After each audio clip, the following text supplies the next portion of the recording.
Hello YouTube viewers and random Doctor Who fans. Now you may remember back in April I did my very first review, which was the 11th Doctor Sonic Screwdriver, and in the review I made this comment about how whenever the screwdriver is in fully open mode, you can't actually use one of the buttons on the actual handle here in order to activate the light and sound.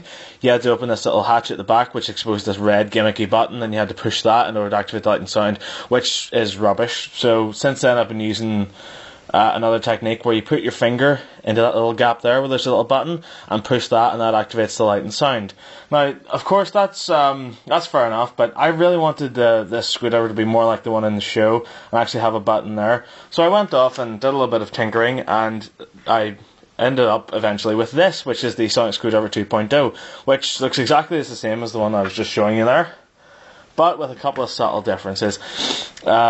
So hopefully this should work. So obviously when it's in down mode, you just press that button as per normal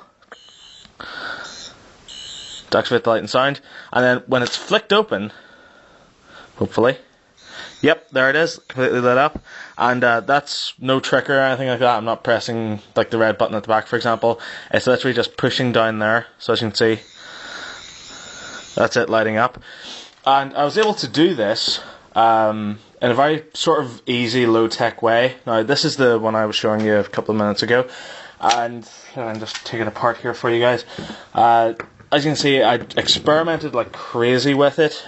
Took all the sort of switches and sort of wires out of the back of it there, and like tried to do anything with it, like maybe move the switch up and in order to make it work. But unfortunately, that proved futile.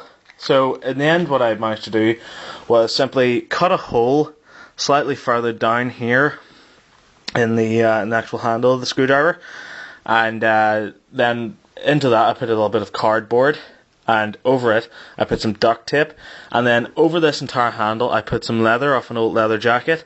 So now not only does this work like the 11th Doctor Sonic, it also has the same sort of cozy little leather handle that it does instead of this cheap plastic one as well. So I really like that, and it really helps me hold it a lot better whenever, especially I'm using it with that little special feature in it. Unfortunately, the downside to this, of course, is that I had to literally strip the entire inside of the base here. So the little mechanism for the spring had to go, the actual platform for the spring was gone, and the actual mechanism inside for the red button in order to activate the screwdriver in down mode all had to be removed and taken out. So as a result, whenever you press the button in order for it to flick up, this happens. Absolutely nothing. Well, the claws come out, but that's it.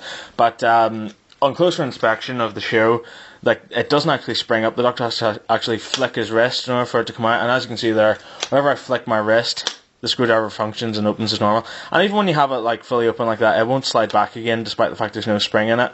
And yeah, I think that's great. And do you know something? If I can do this, like a 20-year-old can sit here and make the screwdriver work in such a way that it mimics the TV show, I'm really surprised why Character Options didn't choose this idea. So yeah, that's pretty much my Sonic Screwdriver update. The only thing I would probably end up doing with it is probably getting metallic silver paint for all the silver parts, and perhaps a sort of shiny bronze paint for all the sort of bronze bits here, just to make it more like it looks in the show. But beyond that, I hope this video has been helpful, and please, for the love of God, if you're going to try this, don't blame me if it goes wrong, because, you know, I'm just basically showing you how to do this. I'm not saying go out and do it, because obviously it's Christmas time and people are going to be getting screwdrivers for Christmas, so please don't break your screwdriver, okay?